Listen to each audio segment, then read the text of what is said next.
Hi, I'm Alexander, and today I'm going to talk to you about this fabulous style. This is Alicia, and this is in the Orchid Collection.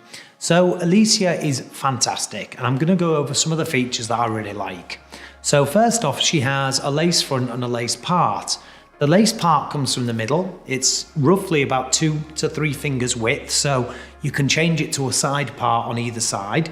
The lace itself is quite wide, so it gives the illusion of hair growing right out of your face from both sides and across, which looks great.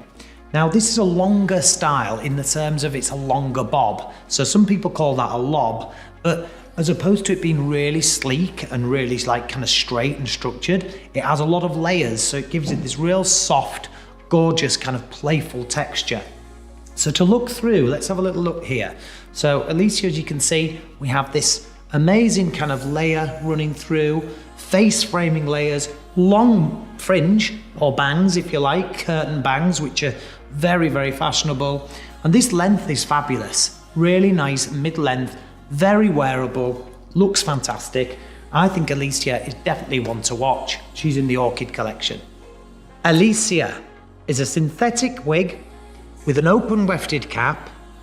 She has a lace front with a lace part, extended lace, and adjustable straps in at the nape.